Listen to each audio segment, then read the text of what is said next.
C'est-à-dire que la valeur d'échange devient la valeur d'usage, ce que Baudrillard appelait lui-même dans L'échange symbolique et la mort, le stade structural de la valeur. Bon là, si Todd ne peut pas suivre, je lui expliquerai.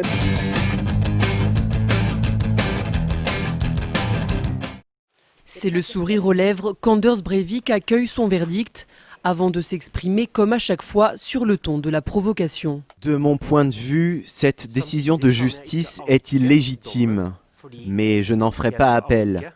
Faire appel de ce jugement reviendrait d'une certaine manière à le légitimer. Comme il le souhaitait, l'extrémiste de 33 ans est reconnu coupable de ses actes. Il écope de la peine maximale. 21 ans de prison, dont une peine de sûreté minimum de 10 ans. Comme à chacun de ses procès, Breivik arrive au tribunal en faisant un salut d'extrême droite. À l'écoute de son verdict, il reste calme et n'affiche aucun signe de remords. L'été dernier, il avait tué 77 personnes, 8 dans un attentat à la bombe et 69 à l'arme à feu lors d'un camp d'été de la jeunesse travailliste. Selon lui, ces attaques étaient atroces mais nécessaires pour protéger son pays du multiculturalisme.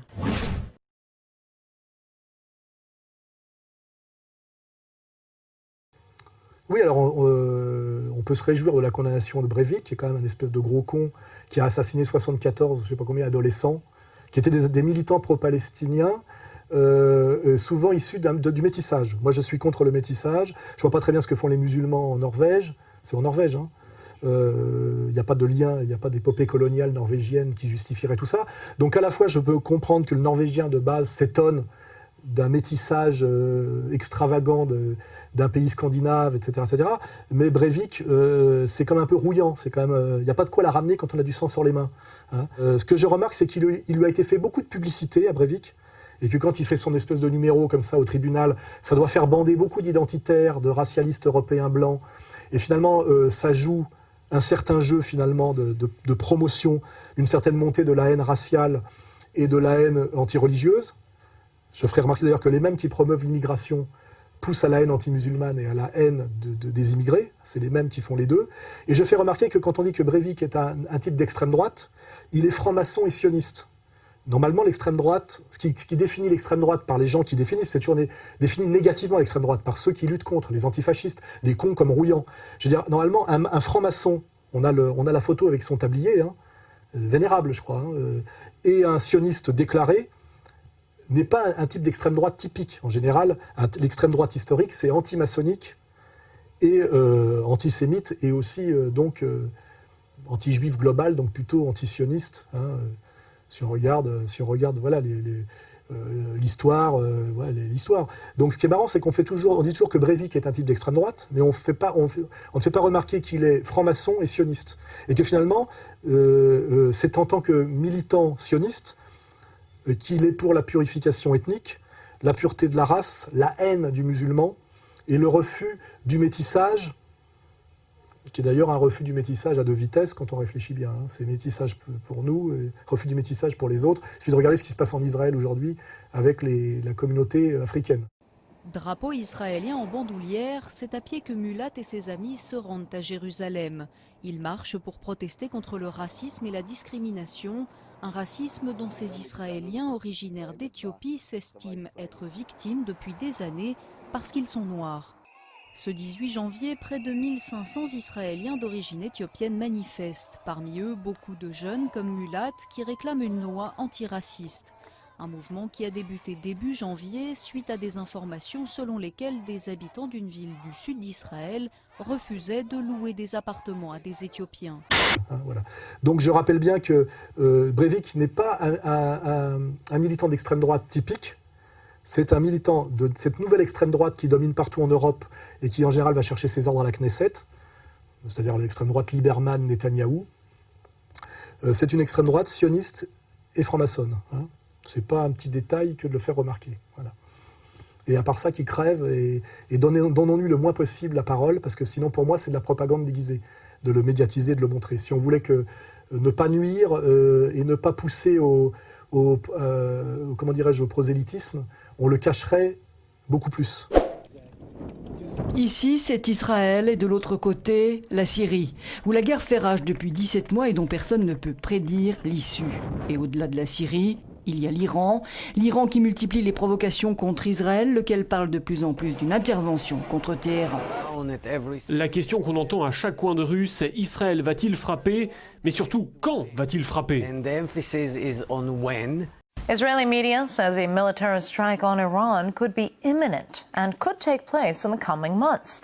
Tel Aviv has long threatened to attack, saying international sanctions against the country over its nuclear plans are not enough. According to a major daily Israeli newspaper, the Israeli Prime Minister Benjamin Netanyahu and his defense minister would like to strike Iran as early as before the US presidential elections taking place in November this year. La rumeur d'une guerre prochaine fait en tout cas réagir les ennemis de l'État hébreu. Hier, Mahmoud Ahmadinejad, le président iranien, qualifiait Israël de tumeur cancéreuse devant une foule électrisée. Au Liban, Hassan Nasrallah, le leader du Hezbollah, un mouvement allié au régime iranien, s'est également montré menaçant. Nous avons un nombre de cibles que nous pouvons atteindre avec nos missiles et cela va transformer la vie de centaines de milliers de sionistes en véritable enfer.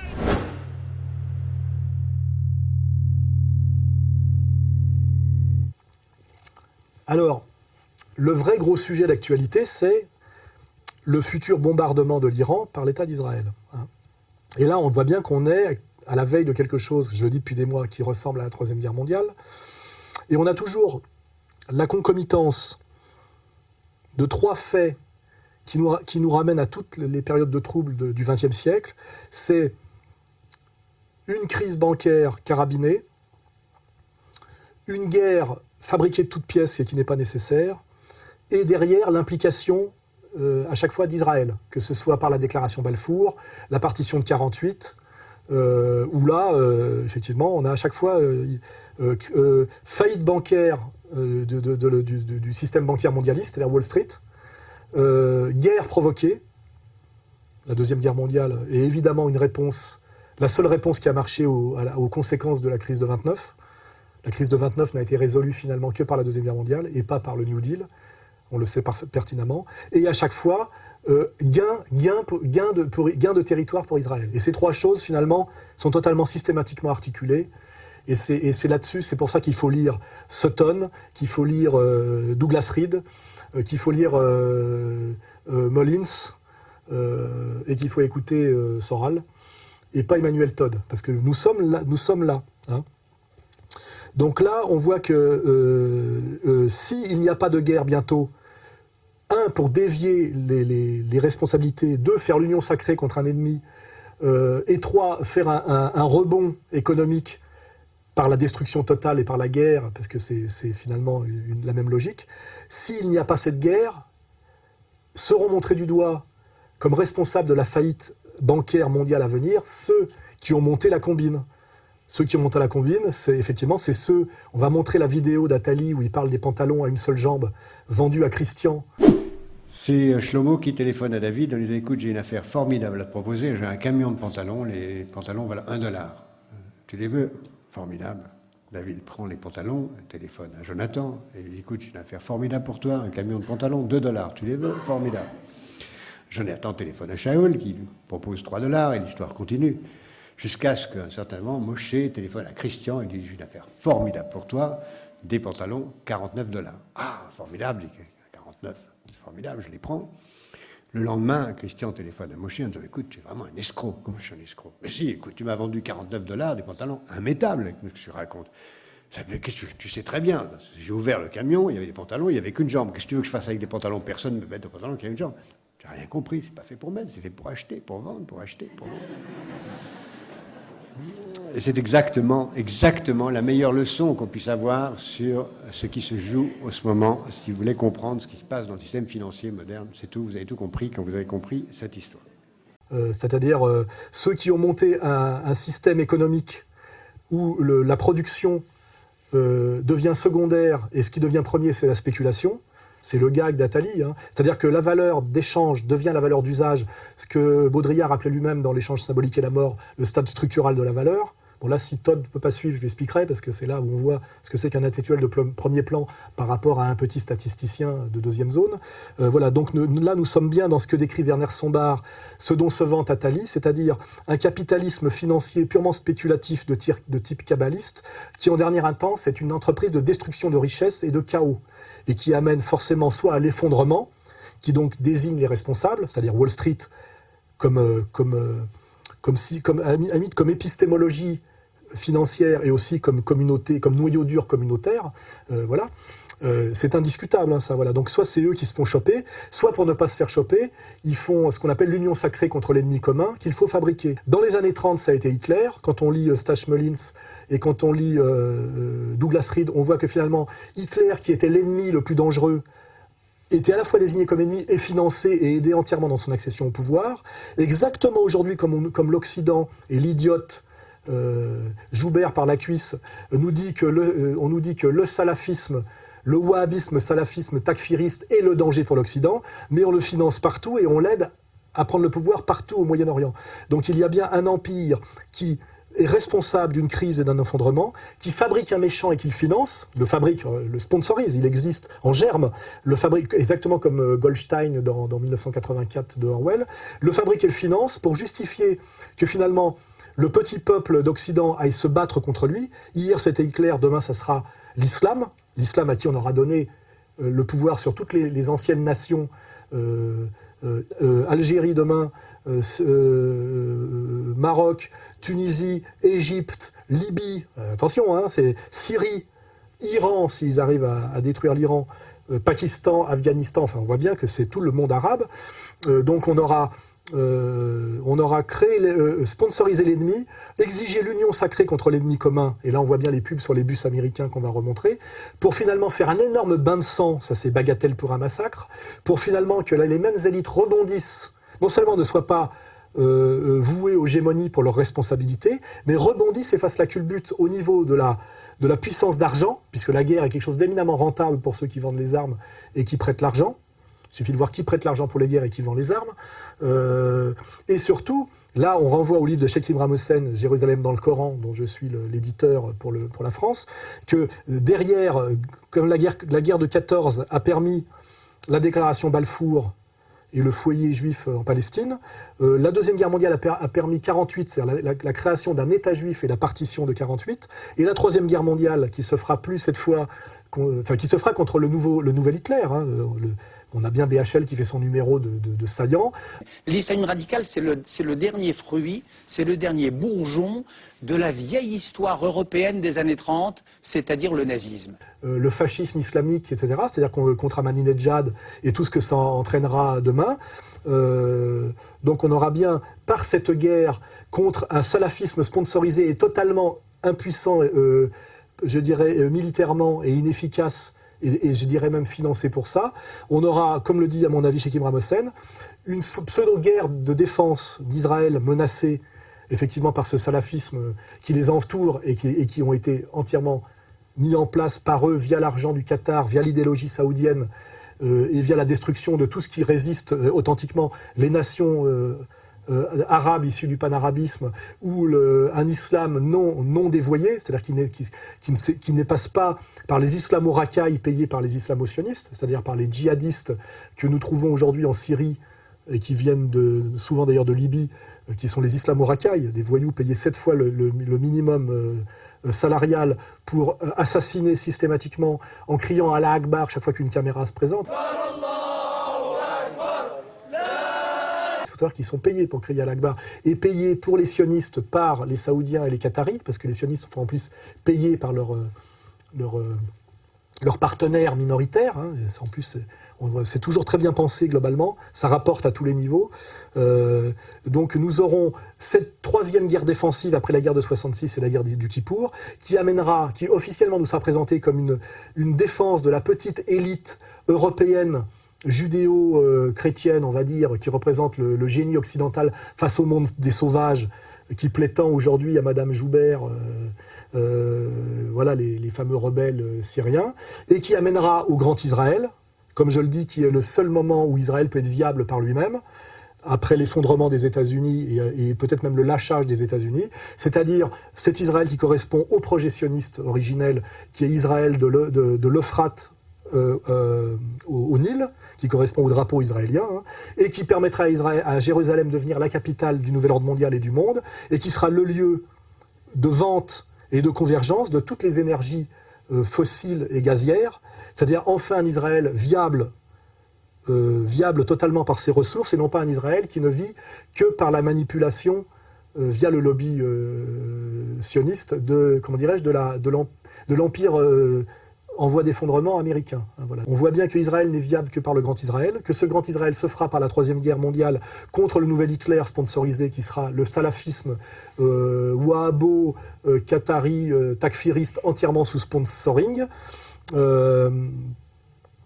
Et que finalement, ceux qui payeront les pots cassés de cette conflagration qui passe par une agression de l'Iran seront, je le dis, en premier lieu le petit peuple israélien qui sera sacrifié par ces élites mondialistes oligarchiques, comme le petit peuple juif polonais, russo-polonais et allemand a été sacrifié par les élites juives américaines, on le sait, par des lettres de rabbins qui se plaignent pour effectivement que la Shoah permette la partition de 1948.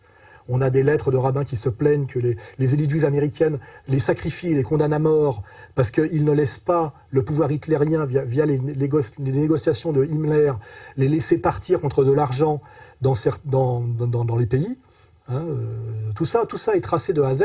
Et la phrase, effectivement, des élites sionistes américaines, ça renvoie à Netanyahou, qui est un Américain, qui n'est pas le petit peuple d'Israël, qui disait bien à l'époque, tout juif qui ne meurt pas en Palestine, il vaut mieux pour Israël, l'Israël de demain, qu'il meure dans le Reich allemand.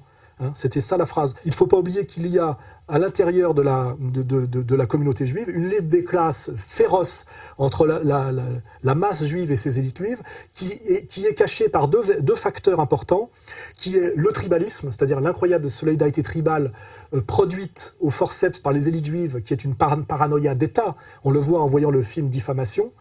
מלבד זה יוצא איתכם גם מאבטחים, יוצאים איתכם מאבטחים, המאבטחים לא יאפשרו לכם ליצור שום קשר עם האוכלוסייה המקומית. נפגשו שם אנשים שלא אוהבים אותנו, תראו, לא אוהבים אותנו, תחשבו שאתם סלי. כאילו מגדלים אותנו מגיל קטן על זה שאנחנו נדע שיש לנו שונאים. צרפת היא אנטישמית, גרמניה היא אנטישמית. המדינות בדרום אמריקה הן אנטישמיות. אני לא רוצה לדבר על המדינות המוסלמיות, זה לא מדברים בכלל. הם למעשה כולם. ליטא נשארה אנטישמית, כל המדינות הבלטיות, אבל גם המדינות במערב, אנגליה היא אנטישמית. Aussi par un autre facteur qui est la thèse d'Abraham Léon du peuple classe, c'est que c'est globalement un peuple monoclasse, donc c'est-à-dire que les antagonismes de classe à l'intérieur du monde juif ne sont pas un antagonisme prolétariat-bourgeoisie. C'est un antagonisme intérêt supérieur de la communauté à terme. Voilà. Et là, ce qui fait que finalement, le peuple juif qui a, par Marx, amené finalement à la conscience de classe partout, et la communauté qui a le moins de conscience de classe à cause de sa réalité monoclasse et à cause de son tribalisme exacerbé, du fait de ses élites. Mais en réalité, il y a une lutte des classes différente de la lutte des classes Goy à l'intérieur de la réalité globale juive, qui est très bien expliquée par le bouquin de Douglas Reed entre les élites, ce qu'on appelle les Lévites, et le Sanhédrin sous le Christ, et le petit peuple juif. Et il faut savoir, pour renvoyer Finkielkraut à sa bêtise, à sa malhonnêteté, à sa schizophrénie, lui qui a la nostalgie des juifs du shtetl, c'est-à-dire du judaïsme de type du ghetto rabbinique russo-polonais du 19e siècle, qu'il n'y avait pas plus obscurantisme que cette communauté juive-là. C'était l'interdiction de lire un autre livre que le Talmud. C'est un régime totalitaire, policier, totalement obscurantiste, qui a été dénoncé par tous les juifs des Lumières du 19e siècle, les plus grands esprits, les plus brillants. Et là, Finkielkraut, là-dessus, est un imbécile, hein, parce que s'il avait vécu dans le ghetto talmudique du 19e siècle d'où il vient par ses parents, il n'aurait jamais pu s'extasier sur Heidegger, ni lire une phrase de littérature française. Hein. C'est pour ça que c'est un imbécile et un schizophrène et un menteur. Mais donc, pour finir, je rappelle bien que l'histoire juive, si on étudie l'histoire, les rapports de classe dans la communauté juive, c'est toujours une élite qui, à travers ses rabbins et ses tribunaux rabbitiques, oblige le petit peuple juif à obéir à la loi à coups de pompe dans le cul, c'est-à-dire à coups de sacrifice, de condamnation à mort et de fouettage, hein, il faut bien savoir. Et que systématiquement, le petit peuple juif qui rêve finalement de paix et parfois même d'assimilation, et même de conversion, parce que c'est la même chose, la conversion chrétienne et l'assimilation républicaine, c'est de permettre aux juifs de sortir du ghetto, qui est d'abord un ghetto volontaire, hein, qui est le refus de l'autre, qui est le mur, Wall Street, qui évidemment voudrait pouvoir vivre enfin en paix avec le reste de l'humanité. Il en est interdit par ses élites rabbinique, et il en est interdit à coup de pompe dans le cul. Et c'est ça la permanente histoire du châtiment du peuple juif par ses élites juives, et aussi la manière dont régulièrement le petit peuple juif est envoyé au casse-pipe et au sacrifice par ses élites. Et bien ces gens-là, pour faire le grand Israël, c'est-à-dire le Commonwealth juif, c'est-à-dire piloter le monde à partir, dans ce nouvel ordre mondial, à partir de, comment dirais-je, de Jérusalem, cette logique du grand Israël n'est absolument pas la logique expansionniste du petit peuple, mais se fera sur le massacre du peuple israélien pour faire finalement un Commonwealth juif mondialiste qui est voulu et piloté par les élites, les héritiers des Lévites, par les élites sionistes finalement juives américaines d'une certaine manière. C'est-à-dire que le cœur du sionisme mondial, c'est Londres et New York finalement, ce n'est pas Tel Aviv. Et si demain Jérusalem devient la capitale du monde, piloté par ces élites juives, ce qui est le projet déclaré d'Attali. Même si on peut imaginer, rêver d'un Jérusalem devenant capitale de la planète qui sera un jour unifié autour d'un gouvernement mondial. C'est un joli lieu pour un gouvernement mondial. Ça se fera sur le sang du petit peuple israélien, il faut le savoir. C'est ce qu'a compris parfaitement Jacob Cohen, c'est ce que malheureusement n'ont pas compris les imbéciles séfarades marchands de jeans de la LDJ française, qui si le jour ils font leur alia pour crever en première ligne face à l'armée iranienne pour un projet de banquiers oligarchiques basés à New York qui les méprisent et qui les prend pour de la merde, qui les méprise et les prend pour de la merde et les envoie au casse-pipe, comme la bourgeoisie française a envoyé au casse-pipe le petit peuple paysan et ouvrier français dans les tranchées, à la fois pour gagner une guerre dont ils étaient seuls à tirer les marrons du feu, et aussi pour saigner à blanc un petit peuple qui se révoltait régulièrement contre sa bourgeoisie depuis 1830, 1848 et la Commune. Donc il ne faut pas oublier qu'il y a une logique de la persécution des élites d'une communauté sur sa base, et ça a toujours été la réalité. Et que les gens qui ne comprennent pas que les élites juives peuvent jouer contre la base juive n'ont rien compris à la réalité humaine. Car comprennent le brahmanisme hindou, la monarchie française ou la société bourgeoise, à l'intérieur des communautés humaines, ce sont toujours les élites qui vivent sur le dos de leur masse par l'exploitation économique, et les élites qui régulièrement envoient leur masse potentiellement révoltée au casse-pipe dans des guerres. C'est l'explication de la guerre de 70, c'est Guillemin, dont nous montrons les vidéos, l'explique très bien, l'explication de la guerre de 14, l'explication de la guerre de 39, même Annie Lacroix-Ritz je suis capable d'être d'accord avec elle sur le choix de la défaite sur la guerre de 39-45 de certaines élites bourgeoises françaises. Donc on est très capable d'expliquer sans se mettre en porte-à-faux par rapport à la morale, que les élites bourgeoises françaises ont toujours joué contre leur peuple au niveau de l'exploitation et même au niveau du bain de sang guerrier. Pour ça, on a même des films de M. Tavernier.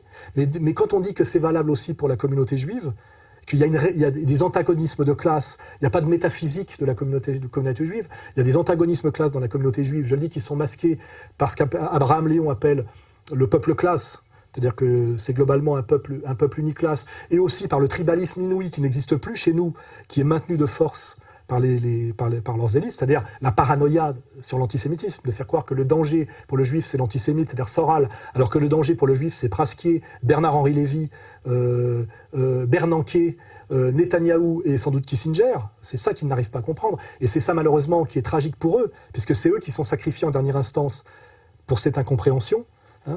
Voilà. Donc, dans cette guerre à venir israélo-iranienne, ça passera par le bain de sang pour le petit peuple israélien qui n'a aucun intérêt à cette guerre, il faut le rappeler. Deuxièmement, cette guerre n'est absolument pas nécessaire. C'est une guerre voulue pour des raisons effectivement d'antagonisme sociaux de plus en plus grands en Israël. Israël est en train de s'effondrer parce que c'est un artifice social. Le petit peuple israélien se révolte contre ces élites libérales qui sont d'ailleurs à l'étranger, il ne faut pas oublier, ils ne vivent pas en Israël. Israël est l'équipe de foot d'une oligarchie, exactement comme les équipes de foot pour les riches russes, les Qataris, voilà, c'est exactement la même chose. Donc cette union sacrée voulue par Netanyahou, et aussi pour cacher que l'Israël est en train d'exploser sur les antagonismes de classe, première chose. Deuxièmement, effectivement, projet du Grand Israël, qui n'est pas un projet du petit peuple israélien, mais un projet de l'oligarchie mondialiste judéo-protestante oligarchique, qui est une coalition dans laquelle les juifs héritiers des Lévites et du Sanhédrin sont le noyau dur, mais ne sont pas tout seuls, il faut bien le comprendre. Et troisièmement, cette guerre n'est absolument pas nécessaire, parce que, d'abord, l'Iran n'a pas la bombe atomique, Même s'il l'avait, il ne pourrait rien en faire. On n'imagine pas, vu la profondeur stratégique d'Israël, les Iraniens balancer une bombe atomique sur un pays qui est peuplé de Palestiniens. Je veux dire, il faut déjà voir. Et avec en plus un nuage atomique, compte tenu de la géographie, qui leur reviendrait dans la gueule, et qui reviendrait dans la gueule de toutes les nations chiites, comme l'Irak, etc. Il ne faut pas oublier que nous avons un arc de domination chiite là-bas. Ce qui fait que, un, l'Iran n'a pas la bombe, deux, ils ne peuvent pas menacer Israël avec. Donc c'est un double mensonge. En revanche, ce qu'il ne faut pas oublier, c'est qu'Israël a la bombe atomique en contravention de toutes les lois internationales de non-prolifération. Selon les politiques de haut rang, les militaires et les experts, l'arsenal nucléaire israélien compterait entre 100 et 400 missiles. De fabrication récente, ils sont dotés de systèmes ultramodernes. Bombes à neutrons, mini-bombes à hydrogène capables de détruire des bunkers souterrains, missiles de croisière capables d'anéantir des grandes villes et qui peuvent être tirés de n'importe quel point de la planète depuis des sous-marins. Il faut rappeler qu'Israël a la bombe en contravention de toutes les lois de non-prolifération, que cette bombe leur a été donnée par un travail d'espionnage et de noyautage de la nation française par la 4e République française. À l'origine de ce projet ultra-secret, deux hommes. Le président du Conseil Guy Mollet et le ministre de la Défense Maurice Bourgès-Monory. Qui est aussi traître à son pays et aussi vendu à Israël que l'est aujourd'hui le Parti socialiste et le noyau dur du gouvernement français, anti-gaulliste et anti-catholique autour de François Hollande. Le nouveau réacteur israélien, connu aujourd'hui sous le nom de Dimona, présentait de grandes similitudes avec celui de Marcoule en France. Les images des espions américains révèlent que plusieurs centaines de Français travaillent sur le site. Ils sont logés dans les nouveaux lotissements environnants. Pour Washington, plus de doute. Français et Israéliens développent un programme d'armement nucléaire. Et ce qui est important de savoir, c'est qu'il n'y a eu aucune décision on est pourtant dans un régime d'assemblée à l'époque en France, où l'assemblée, théoriquement, est très puissante. Or, l'assemblée n'a jamais pris une décision pour ça. Devenu négociateur, Shimon Peres obtient des Français qu'ils signent un contrat détaillant leur participation au programme nucléaire israélien. 1958, De Gaulle est de retour au pouvoir et il opère un virage à 180 degrés. Le nouveau président veut la bombe atomique pour la France, mais pas pour Israël. Le général de Gaulle va décider d'arrêter toute cette affaire, mais donc les instructions ne descendent pas rapidement, il y a des obstacles partout, partout, parce que le club est très implanté, à la fois dans l'armée, à la fois dans la fonction publique, à la fois dans le politique. Autrement dit, même le général de Gaulle n'arrive pas à obtenir satisfaction. Et quand les décisions descendent jusqu'au bout, des systèmes sont faits pour contrebalancer les décisions. Le cas du MD-620 en dit long. Ce missile a été développé par le groupe français Dassault pour Israël, malgré l'arrêt officiel de la collaboration entre les deux pays. Le MD-620 va être utilisé pour les bombes atomiques israéliennes. Donc la bombe israélienne est une bombe illégale et c'est une bombe française. Et c'est elle qui menace le monde arabe et c'est elle qui pousse à la prolifération atomique et pas l'inverse. Donc on est à chaque fois, comme pour tous les sujets dont j'ai parlé, dans l'inversion transfert et l'inversion accusatoire, où l'État sioniste est un État artificiel qui n'a aucune légitimité, contrairement à l'État perse, qui n'est pas expansionniste, qui est multimillénaire et qui a toujours été protecteur des Juifs. Il faut lire Esther, il faut lire les Écritures. Donc pourquoi cet acharnement anti-perse par l'État sioniste, alors que les Perses sont des protecteurs des Juifs, y compris aujourd'hui? J'ai jamais cru que je rencontrerais un Juif iranien. C'est vraiment unique. C'est comment d'être Juif en Iran? Vous devez vous rappeler que les Juifs vivent en Iran depuis plus de 30 siècles. Alors ce n'est pas un phénomène exceptionnel. En fait, ce sont souvent les médias qui racontent n'importe quoi. Nous sommes en sécurité à 100%, dit ce médecin président de la communauté juive d'Iran. Les autorités protègent nos synagogues et nos lieux saints. 22 000 juifs vivent aujourd'hui en Iran. C'est 4 fois moins qu'avant la révolution islamique de 1979. Mais malgré les envolées anti-juives du président, la communauté vit paisiblement, jouissant d'un statut de minorité religieuse et même d'un siège au Parlement. la minorité juive d'Iran n'est absolument pas persécutée et est présente au Parlement et vit en paix et en bonne intelligence. Hein. L'Iran n'a pas la guerre, n'a pas la bombe, ne veut pas s'en servir contre Israël. C'est Israël l'agresseur de toute façon depuis 62 ans. C'est Israël le pays illégitime et pas la Perse d'Ahmadinejad. La Perse n'a aucun projet expansionniste. Et ce depuis des siècles, hein, n'est qu'un pays systématiquement attaqué par les Anglais, les Français, et globalement il y a l'impérialisme judéo-anglo-saxon qui a amené à l'Israël contemporain. Et donc nous sommes bien là dans une inversion totale de la réalité des faits. Et nous sommes donc face à une troisième guerre mondiale absolument pas nécessaire, déclenchée sous un faux prétexte par l'oligarchie mondialiste pour cacher sa faillite bancaire, rebondir économiquement alors qu'elle est en faillite, ne pas être prise comme responsable de la crise mondiale, accéder au plein pouvoir mondialiste à travers le Grand Israël, qui est un projet oligarchiste mondialiste et pas un projet des pionniers et du petit peuple israélien.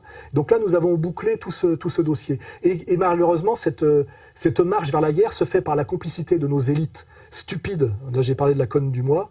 Le Figaro, Barbier, il y a un extrait de Barbier où il dit sur la nécessité de la guerre. Tout à fait. Nous ouvrons une nouvelle période du rôle de la France dans la géopolitique. Il y a deux fronts chauds en ce moment. C'est la Libye et c'est la Côte d'Ivoire où nous sommes en première ligne. C'est le retour de la France. C'est le retour de la France par de grandes initiatives géopolitiques fondées sur l'action. En Libye, nous travaillons aussi pour que toute l'Europe soit préservée de dommages collatéraux. Et puis, les pays que nous libérons.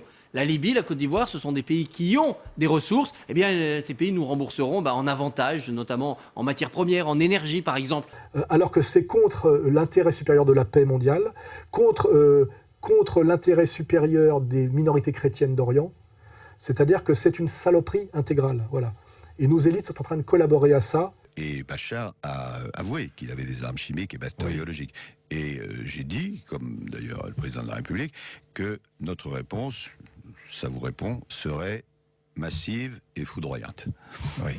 S'il utilise des armes chimiques. Donc nous discutons de cela, notamment avec les partenaires américains et anglais, et tout ça est suivi au jour le jour, monsieur Bourdin. Vous passerez d'un feu vert de l'ONU, forcément, puisque la Chine et la Russie... c'est foudroyant, et si le risque s'avérait, c'est-à-dire si on voit qu'il y a des mouvements sur ces armes, à ce moment-là, évidemment... À la moindre utilisation d'une arme chimique... Je vous dis, massive et foudroyante. Massive et foudroyante. Ça veut dire bombardement, ça veut dire destruction... ça veut dire qu'il n'aura pas la possibilité de le faire.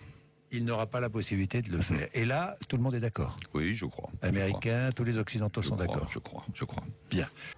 Ce qui est un scandale absolu, un scandale qui vaut que je mette ma vie en danger en dénonçant tout ça. Car il faut bien comprendre qu'en disant tout ce que je dis là, je mets réellement ma vie en danger.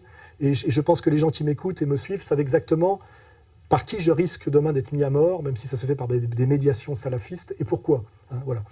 Mais je pense qu'à un moment donné, au nom de la France éternelle, de celle de Clovis, de celle de François Ier et de celle de Gaulle, il est important aujourd'hui de dire certaines vérités, car ce n'est pas de la rigolade. Nous sommes à la veille d'une troisième guerre mondiale dans laquelle nous serons impliqués totalement, et en termes de guerre civile et d'implication guerrière. Car si demain Israël attaque l'Iran, l'Iran se défendra. Déjà. Le Pakistan a dit qu'il se rangerait du côté de l'Iran.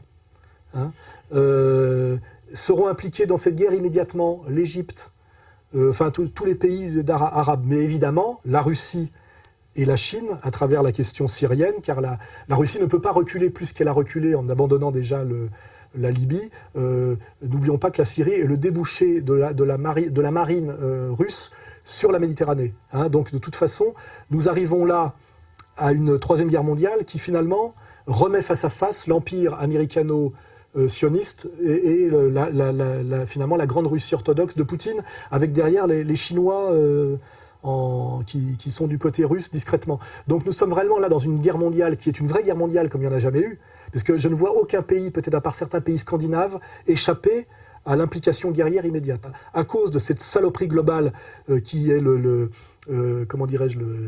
ce projet américano-sioniste à la fois bancaire et oligarchique et délirant. face à une troisième guerre mondiale qui sera, comment dirais-je, sur une courbe exponentielle par rapport à la première et la deuxième. La première, c'est 20 millions de morts, la deuxième, c'est 50 millions de morts. La troisième, compte tenu des armements en présence et du nombre de nations impliquées, peut aller allègrement aux 200 millions de morts, 500 millions de morts, il n'y a pas de problème. Hein. Et nos élites oligarchiques sont, n'oublions pas, des gens pour qui la vie humaine n'a aucun prix. Hein. Ils sont, comme je l'ai dit, des satanistes. Leurs valeurs ne sont pas des valeurs de charité et de respect de la vie humaine. Quand on est capable de spéculer sur les matières premières alimentaires et de condamner à mort, via des montages de Goldman Sachs ou de JP Morgan, 500 millions d'enfants du tiers-monde. C'est que donc, maintenant, Goldman Sachs, comme la JP Morgan, et les autres, Merrill Lynch et compagnie, donc vont se recentrer, vont abandonner progressivement les crédits défaut swap qui, avec la nouvelle réglementation, ne vont pas leur apporter assez d'argent, et donc ils vont tout mettre, hein, ils vont spéculer à mort, à fond, sur les matières premières, de manière à gagner encore plus d'argent, de manière à faire monter artificiellement les cours. Cette Somalienne ne peut plus nourrir ses enfants. Elle n'a plus les moyens d'acheter des céréales. Les prix sont devenus trop chers pour elle. Depuis 19 ans, jamais le prix du riz n'avait été aussi élevé. La farine également bat des records au plus haut depuis 28 ans. Depuis l'an 2000, le prix de la nourriture en général a doublé. De quoi rendre la situation explosive. Des émeutes de la faim se multiplient depuis plusieurs semaines. Well, while Goldman Sachs agreed Thursday to pay $550 million to resolve a civil fraud lawsuit filed by the SEC, Goldman has not been held accountable for many of its other questionable investment practices. A new article in Harper's Magazine examines the role Goldman played in the food crisis of 2008, when the ranks of the world's hungry increased by 250 million. The article is titled "The Food Bubble: How Will Wall Street Starve Millions How Wall Street Starved Millions and Got Away with It." And really, let's be honest here, it wasn't just Goldman. It was Goldman, and it was Bayer, and it was AIG, and it was Lehman, it was Deutsche. It was all across the board. J.P. Morgan Chase. What these banks were able to do in commodity markets, really, which reached its peak from 2005 to 2008 in what is now known as the food bubble. And as Juan points out, this is unconscionable what happened in the sense that their speculation and their restructuring of these commodity markets pushed 250 million new people into food insecurity and starving and brought the world total up to over 1 billion people. This is the most abysmal total in the history of the world. Elle a la langue pleine de terre. C'est son repas de la journée. Cette jeune fille vient de manger un gâteau de boue, un mélange d'argile et d'eau croupie. Selon le Programme alimentaire mondial, en Haïti, 6 habitants sur 10 n'arrivent plus à se procurer de la nourriture. Alors ils mangent ce qu'ils trouvent, des gâteaux d'argile. C'est la réalité de ces dernières années. Vous pouvez le vérifier en étudiant, en regardant ce que nous explique Jovanovic. Si on peut faire crever 500 millions de types du tiers-monde de faim pour de la spéculation sur le modèle dont se vante Attali, le pantalon à une jambe vendu au crétin qui s'appelle Christian, hein, on est très bien. C'est pas moi qui balance tout ça. Hein. Je ne fais jamais que décrypter et remonter le pulse. On peut faire crever 500 millions de pauvres Arabes et de pauvres Goïs gaulois qui exactement comme on fait crever nos soldats aujourd'hui en Afghanistan pour rien. On peut en faire crever 500 millions, il n'y a pas de problème. Ça sera un grand bain de sang, comme le dit Bainville, entre musulmans et chrétiens finalement, pour le plus grand profit de qui? À vous d'en tirer les conclusions. Hein. Une belle histoire sur le grand de la génération il y a 2 siècles et demi. Le Rabbi Yonatan Eibschitz, il a écrit Yarod Vache, aussi Kretou Pleti, des grands livres de psycha. Un jour, le seigneur de sa région lui dit « Dites-moi, vous dites que le Mashiach, votre Messie va venir un beau jour, mais qui vous êtes? Un petit peuple, sans rien. Même aujourd'hui, on a une armée, Tzahal, mais on est un petit peuple, on est combien? 6 millions par rapport à 1 milliard 300 millions d'ennemis qui nous entourent, le monde entier. Il ne faut pas rêver, d'accord? Avec même l'armée du monde, on n'est rien. Le Rav Shark disait sans cesse, il ne faut pas croire qu'on est ce qu'on n'est pas. On est des petits, très vulnérables, il faut faire attention. Alors comment lui dit, plus forte raison à l'époque, on n'avait rien du tout, on était un peuple en exil. Votre Messie viendra, il y a des armées, l'armée prusse, l'armée russe, l'armée française, l'armée britannique, des immenses grandes armées. Comment votre Messie viendra, comment il va faire la guerre, comment il va montrer qu'il sera un grand? Du coup, je te montre, dis à tous tes seigneurs, dans 3 jours, on va faire un concours de combat de coq. que chacun prépare bien son coq, on verra qui sera vainqueur. Moi, je mènerai mon coq aussi, on verra. Je te montrerai que moi, je serai le vainqueur. Ah ouais? Ok, très bien. Le roi envoie des édits spéciaux à tous ses seigneurs. Revenez, dans 3 jours, chacun amène son coq de combat le plus fort, et on va voir maintenant qui va gagner. Après 3 jours, les trompettes, les drapeaux, tous les seigneurs qui sont là, et le roi s'installe, et chaque seigneur amène son coq, des coqs flamboyants, des coqs cruels, forts, puissants. Et le roi vient, il sort du coup de son sac comme ça, un petit coq, tout freluquet, tout tremblotant. Les seigneurs là se regardent en faisant des sourires, des coups d'œil comme ça, ils rigolent déjà. Bon, les trompettes sonnent, le roi ordonne que le combat commence. On jette les coqs dans l'arène. Et le combat commence. Les coqs l'un sur l'autre, ils se griffent, ils se mordent, ils se griffent. Le petit coq du rab, il va se cocher dans un petit coin, comme ça, il fait rien du tout. Et à la fin du combat, tous les coqs sont morts, et le petit coq qui sort comme ça, tout penaud, vivant. C'est marqué dans les textes qu'à la fin des temps, il y aura une grande guerre dans le monde. On n'est pas prophète ni fils de prophète. C'est vrai que tout le monde sent un peu que c'est pour bientôt. On ne sait pas quand ça se passera. C'est marqué très clairement qu'il y aura une grande guerre entre l'Occident et l'Orient. Alors je rajouterai même un petit truc que j'ai pas... C'est marqué dans les écrits de Rabbi Yehoshua Eshel Meapta qu'à la fin des temps, les peuples voudront faire la guerre entre eux. Mais ils verront que s'ils font la guerre entre eux, le seul qui va en profiter en fait, c'est le peuple d'Israël. Alors, ils vont tout faire pour ne pas rentrer en guerre. Mais néanmoins, c'est marqué, comme ça a dit Rabbi Yehoshua Meapta, par la tignasse de leur chevelure, de force, ils seront obligés de rentrer en guerre. Et il a rajouté, on peut dire cela en mon nom, comme si on entendait de la bouche d'un prophète. On a un exemple éloquent de cela par le combat de coq de Rav Yonatan Abshitz. Bonne journée. La décision était attendue, mais elle fait l'effet d'une bombe. PSA a décidé de fermer le site d'Aulnay-sous-Bois. 3400 employés sont concernés. Ça fait des années qu'on travaille, ça fait des années que cette entreprise fait des bénéfices, des millions de bénéfices. Des gens ont laissé leur santé ici. Ce qui se passe chez PSA, ce sont des erreurs de stratégie de l'entreprise depuis des années. Pas obligatoirement depuis que l'actuel président est là, mais depuis des années. C'est ça qu'on est en train de payer, que les salariés sont en train de payer. C'est la dépendance du groupe PSA à une gamme de produits très réduite, qui est celle des produits très franco-français, des petites voitures ou petites voitures familiales, qui coûtent très cher à fabriquer et très cher à vendre. Une stratégie donc franco-française au coût élevé. Près de 44% de ces véhicules sont fabriqués en France, contre 23% concurrents Renault. Aujourd'hui, PSA est aussi considéré comme un des constructeurs les plus isolés, avec une vente de ces véhicules concentrée sur le vieux continent.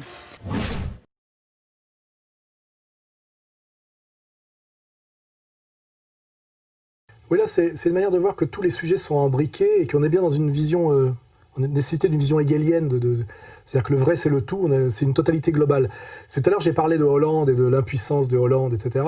J'aurais pu parler de PSA, je ne sais pas si je l'ai d'ailleurs vaguement abordé, mais PSA, c'est l'impuissance du gouvernement Hollande et c'est aussi la question iranienne. On nous a raconté récemment que PSA allait fermer une usine, ce qui met des milliers de travailleurs français au chômage, parce que son chiffre d'affaires était catastrophique et que PSA avait fait des mauvais choix stratégiques. Il y a un énorme mensonge sur ce sujet.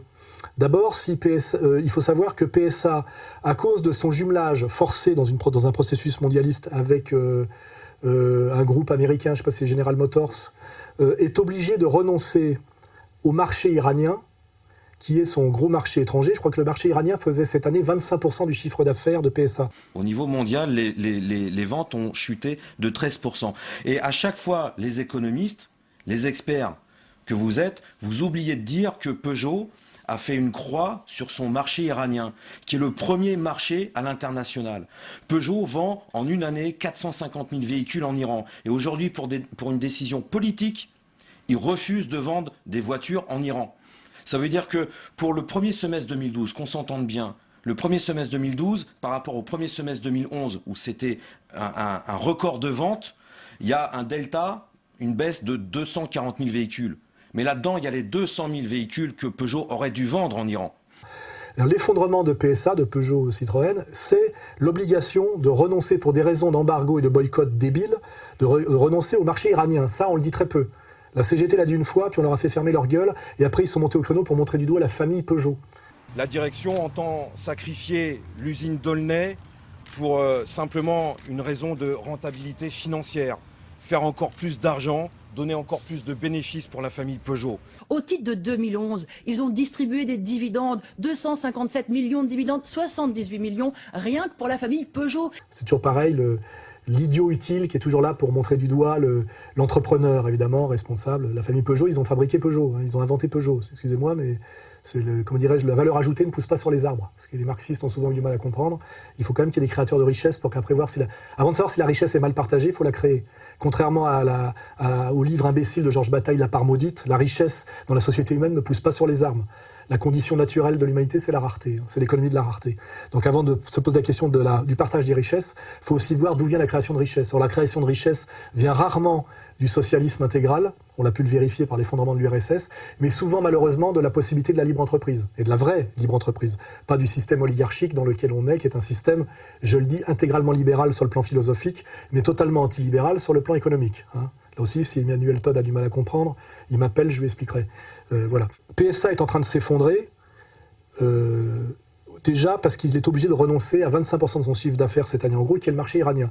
Ça lui a imposé de force de manière totalement stupide sur le dos du travailleur français, c'est-à-dire qu'une fois de plus, la logique impériale américano-sioniste prime sur l'intérêt du travailleur français et même l'intérêt du capitalisme français, parce que parfois les intérêts peuvent être convergents sur le plan national, et le gouvernement français totalement impuissant, malgré les numéros de guignol de ce pauvre Montebourg, qui pourrait se déguiser en lutteur, en catcheur mexicain, hein, je dirais. Nous avons un vrai problème sur la stratégie de Peugeot, l'alliance avec General Motors, le comportement de l'actionnaire. Et où va PSA? Où veulent-ils nous emmener? Je vous rappelle qu'il y a 3 ans, en 2009, 1700 salariés à Rennes ont déjà perdu leur emploi. Et donc, si c'est pour recommencer dans 3 ans, nous dirons non. Il va voir PSA, on leur dit la loi européenne et les lois du libéralisme fait que tu fermes ta gueule et que tu peux rien faire. Donc soit on nationalise PSA et on fait une vraie révolution nationale socialiste, et effectivement on refait du plein emploi, c'est tout à fait facile à démontrer, même Todd peut le déduire, et ça d'ailleurs ça le démange de le déduire, hein. C'est pour ça qu'il faut qu'il crache sur Marine Le Pen et qu'il parle d'Hitler à contresens au dernier moment, parce qu'effectivement c'est ce qu'Hitler a fait entre 33 et 39, hein, voilà. Du capitalisme d'État planifié, hein. C'est ce que font les Chinois en ce moment pour dominer le monde, c'est ce qu'a fait Staline pour effectivement faire le bond en avant de l'époque du décollage de la Russie après 24, et c'est ce qu'a essayé de faire l'Amérique avec le New Deal, mais il n'y est pas arrivé, hein, voilà. Donc de toute façon le national-socialisme est le salut logique de qui sauve des contradictions du libéralisme effréné, ça a été vérifié systématiquement et ça se vérifiera demain, soit parce qu'on y arrivera finalement, soit négativement parce qu'on sera incapable de le faire. Le hollandisme révolutionnaire dont parle Todd, c'est du national-socialisme à la française. Il faut qu'il aille jusqu'au bout de son raisonnement. Ça veut dire qu'à un moment donné, l'État rétablit le plein emploi en pouvant piloter la stratégie de PSA, non pas au niveau de la recherche ou du développement industriel, mais au niveau de la stratégie globale, dans l'intérêt d'un capitalisme français finalement de type colbertiste et dans l'intérêt du plein emploi français. S'il ne peut pas le faire, c'est à cause des lois européennes, à cause des lois bancaires mondiales, etc., etc., etc. Je peux vous démontrer ça 20 000 fois. C'est indiscutable, hein, voilà. Et là, Todd, c'est pareil. Il est obligé de fermer sa gueule et de mentir comme un arracheur de dents. Voilà. Au lieu de dire que finalement PSA se casse la gueule à cause de l'embargo imposé et inutile sur le marché iranien, on nous dit que c'est parce que c'est une entreprise héritée d'un noyau dur familial qui est la famille Peugeot. Or, on remarque que finalement, Peugeot a des problèmes aujourd'hui parce qu'ils ont 2 fois moins délocalisé que Renault. Et pourquoi ils ont 2 fois moins délocalisé? Parce que ça reste une entreprise familiale nationale. S'il faut rentrer, comme on l'exige finalement, des actionnaires libres, c'est-à-dire issus des noyaux durs mondiaux, c'est-à-dire si on dénationalise encore plus Peugeot comme Renault, ça amènera à beaucoup plus de délocalisation et beaucoup plus de destruction de l'emploi français. En général, quand il y a une entreprise familiale, il y a toujours une implantation française, on le voit avec Michelin, et une volonté de rester un peu français, malgré les lois de l'économie capitaliste mondiale dont se réjouit Attali. C'est-à-dire qu'il résiste à un processus imposé de l'extérieur, et qui fait qu'à la fin, effectivement, on est dans une délocalisation totale, où il n'y a plus aucun travailleur français, Parce que de toute façon, on joue même plus sur le marché national, mais sur le marché mondial. Après, il y a un problème géographique. PSA, par rapport aux autres, est resté très eurocentré, beaucoup trop européen. Pas du tout. Il n'est pas assez mondial, PSA. J'ai envie de dire, pour être un peu provocateur, que c'est une entreprise qui n'a pas assez délocalisé, en tout cas qui n'a pas gagné les pays où là, on vend véritablement des voitures, c'est-à-dire les pays émergents. On n'a plus besoin de faire que le consommateur français soit un salarié français quand on joue sur le consommateur étranger. Pour maintenir du salariat français, il faut aussi s'intéresser au consommateur français. C'est-à-dire que quand Peugeot ou Renault sait que son premier acheteur est le consommateur français, on est bien obligé de maintenir du salarié français. Mais quand on est dans une logique mondialiste, on n'a plus rien à foutre du salarié français puisque majoritairement l'acheteur est un étranger. Donc on voit bien finalement que le nationalisme est quelque chose de vertueux au niveau du capitalisme national et du capitalisme social. Et c'est ça la logique d'ailleurs vertueuse du national-socialisme. Annie Lacroix-Rips n'a pas encore bien compris, mais si elle travaille, elle y arrivera elle aussi. Hein, voilà. Donc, c'est parce que PSA est une entreprise familiale française à noyau dur français qu'il y a encore de l'emploi français. Et finalement, l'attaque vient de l'extérieur, c'est-à-dire on leur oblige finalement à céder du capital aux prédateurs mondialistes. Et la conséquence de cet éclatement et du noyau dur nationaliste et français et patriote des Peugeot amènera à une délocalisation accrue et à un chômage accru voilà, en termes d'emploi français Peugeot. C'est vérifiable par l'évolution du système Renault par rapport au système Peugeot. Hein, voilà. Donc, mais il y a toujours un con de la CGT pour montrer du doigt la famille Peugeot comme si elle était responsable. Hein, voilà. Alors qu'en fait, c'est plutôt l'inverse. C'est elle qui a produit de la valeur ajoutée et c'est elle qui protège encore un peu les emplois français. C'est là où, à un moment donné, même moi, le marxiste, je suis obligé à un moment donné de faire un travail honnête et de voir que se désigner l'entrepreneur national, familial, comme un prédateur, alors que finalement, c'est plutôt quelqu'un dans un contexte de mondialisation qui protège l'emploi français, c'est un travail qu'il faut faire et que ce con de Rouillant est incapable de faire. C'est pour ça que c'est l'idiot utile du système, qu'il soit manipulé par les services ou par le NPA. Parce que Jean-Marc Rouillant doit être peut-être libéré le 16 avril prochain, ça va venir très vite. Oui, c'est un militant du NPA. Oui, absolument, voilà, oui, qui vous avez soutenu. Et on est très fiers qu'il soit dans nos rangs, voilà, absolument. Je veux dire, quand on veut jouer les durs de la Révolution, même par le bain de sang, on n'est pas derrière Besancenot, connard, tu vois ce que je veux dire? Et on ne se permet pas d'insulter Alain Soral, voilà.